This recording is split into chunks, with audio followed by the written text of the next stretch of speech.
So you use the turnover analysis to predict what's coming up. You do that. You use turnover. So we use the history browser, of course, to look what happened. And again, here, tons of options here, what you want to look. You can, first of all, you choose the time frame you want to look at. Second, you look at the categories you want to check. So we don't want to see the Christmas, of course. Yeah. Okay, now we set filters.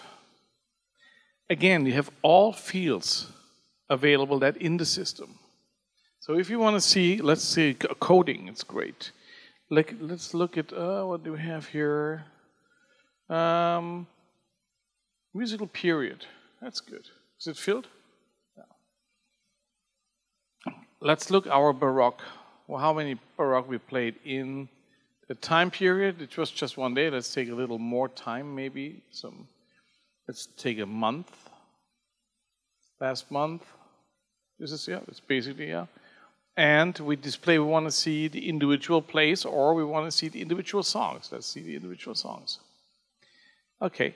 Now you can even say, give me the top 100, whatever. Show me the turnovers, show me the ID, all that. We say show rank, that's great. And we let it run. And here you see. That's your top songs in Baroque. That's your top spin. So you can narrow this down really to every aspect of your rotation to see what happened really, you know. And sometimes it's astonishing that things are happening that you didn't plan.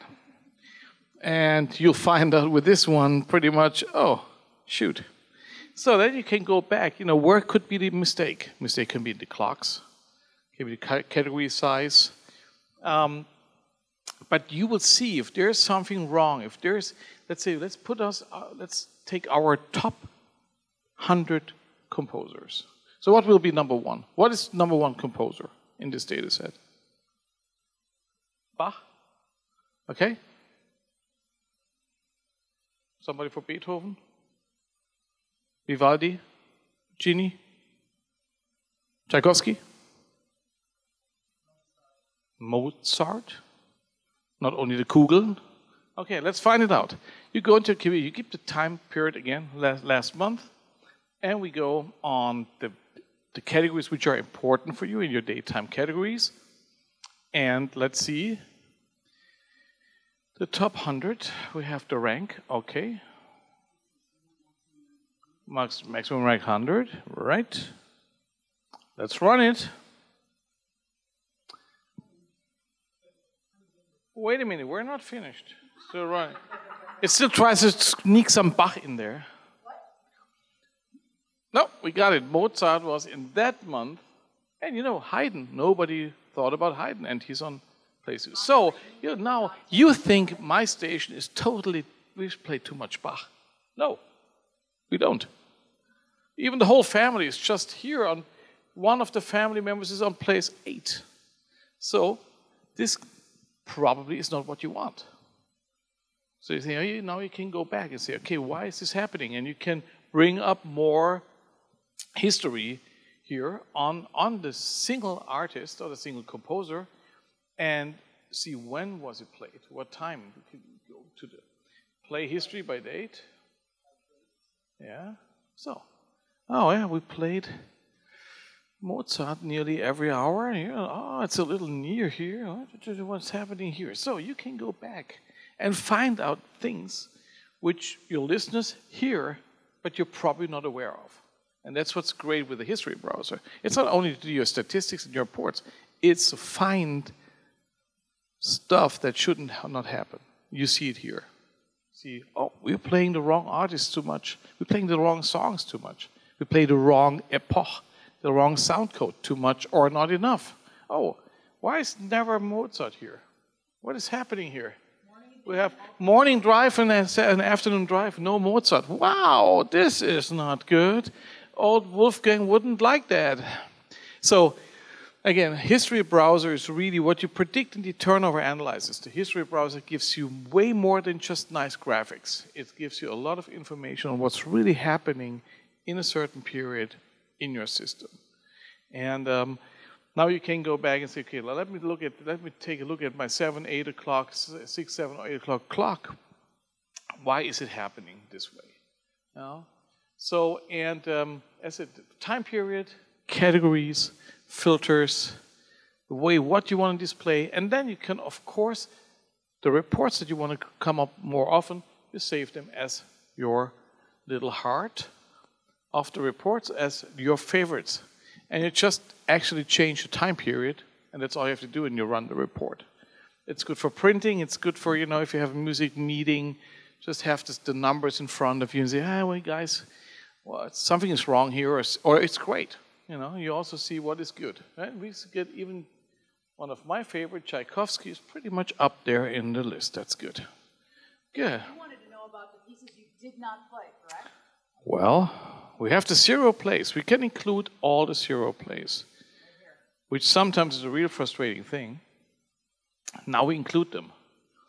And now, do we have some composers in that in a month? Well, of course, we have composers which you didn't play. So we should take a year. Yeah. So now we should take a longer time period because a month is not really long for that.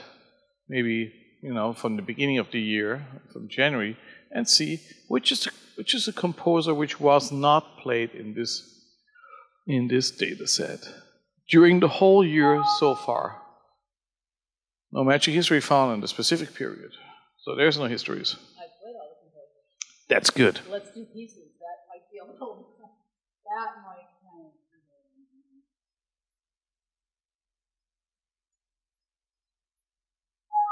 Oh. So here's the thing. I only have 9,500 titles in my database. I do not believe that is the correct answer. And this happens in the filters. No, wait a minute. We maximum total has been 0. This cannot work. This cannot work. This can't work. Something is wrong in the way I set it up. Yeah. This one is wrong. So, yeah, now it's good. Include blank values. Show me zeros. I don't know what that means.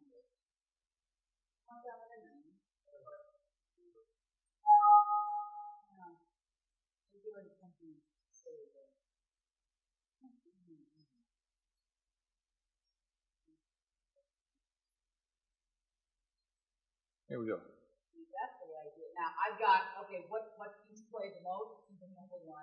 Or that doesn't help at all. All I do is reverse it. Everything was played. Yeah, at least once. Well, you would see all the stuff which hasn't been played. And in a typical database, there would be some.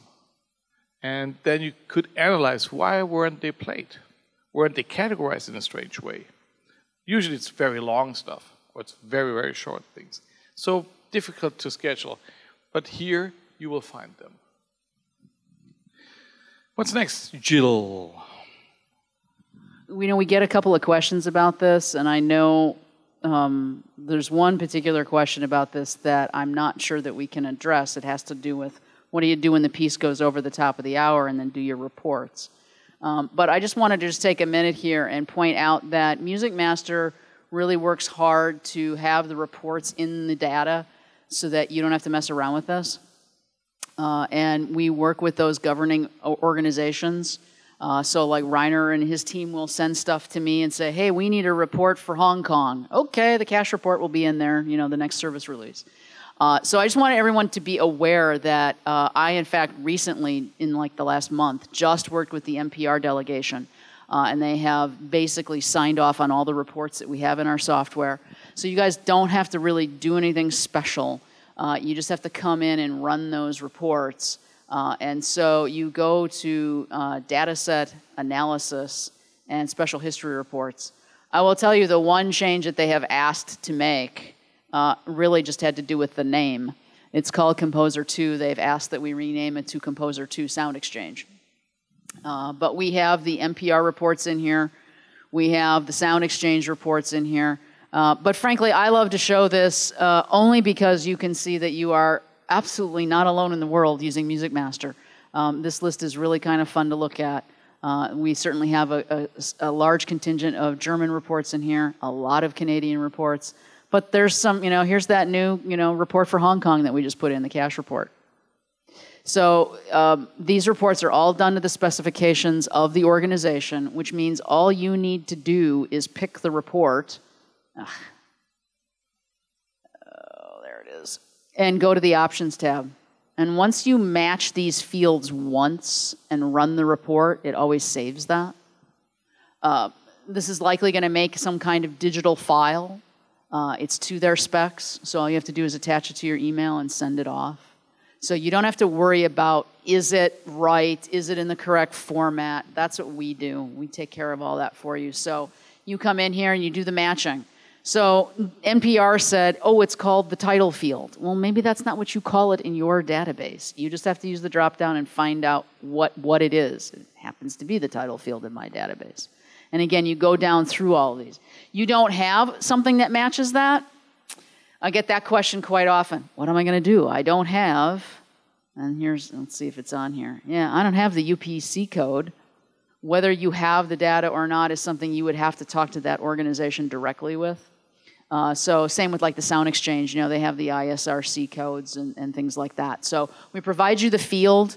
You can certainly attempt to submit it. They may accept it, they may not. Obviously, if they don't, I'm sure they'll come knocking at your door. So, all right. Any questions? Mr. Knapp?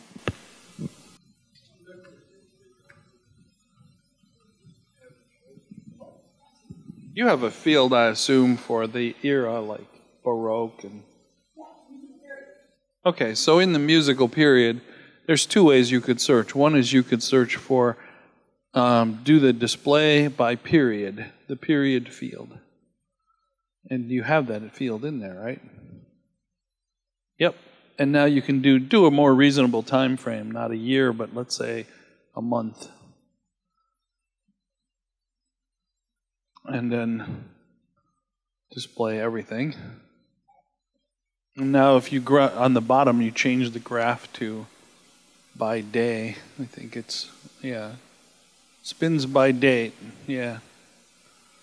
This is where you can see over time a trend of some days were a little light on Baroque, some days were a little heavier. You can see if you're increasing or decreasing a particular type of music. Another thing that you can do is go to on the bottom and pick spins by date and go to spin density or airtime density. Yeah. And this one's giving you the total amount of time or the total amount of spins that were coded Baroque and giving you that as a percentage of the total time that something was playing. So you can see if a particular, whichever code you're on, and you can sort by the columns, so the spins, you can see which of these codes is the most dense on the air. And this is another interesting thing to look at, especially if you want to say, I think we're playing less Baroque than we did 6 months ago. You can easily pull up a report from 6 months ago and from last month and compare the two. So is there a way, I know you have, with the reports from the different organizations, you have it all set. Is there a way to add the music that is in the categories that has not been spun in that time period? For instance, I do a weekly report for Jazz Week. When I generate my report, it shows me everything that was spun, but I'd also like to see the things that were not spun in that particular week. Yeah, see, this is where you would need to use the history browser to get the 0 plays. And it's a fairly common scenario that you're describing in the sense that, gosh, I would like the report to do this. The rock and a hard place that we're at in MusicMaster is that we are doing that report to the specification of the organization. And so we don't make changes to the report unless those are verified and signed off on. So that's one of the banes of my existence because I have to work with those people and then it's back and forth with the reports. Does this look right? Do you like it? Sign off on it. I literally have them tell me in writing, yes, this is what we want, so that you guys don't have to worry about it. And there's a lot of back and forth with those people to try to get to that point. But I know it's all worth it because the end result is none of you have to worry about, oh, well, are they going to take this? You know, it does sort of beg the question of, you know, this is one of the reasons it's important to stay current on your service releases. So if you haven't, you know, done, you know, help and check for update to make sure you're on the latest version of whatever you have. 5.0 SR15 is the latest version of the software. And so, you know, if you're on 4 or 3 or something older, you know, you might have a version of the Sound Exchange report that maybe is not the current one anymore. It's, you know, that's a closed version. We're on 5, you know, kind of thing. So, you know, it's important to stay up on your versions for that reason, among many, many others.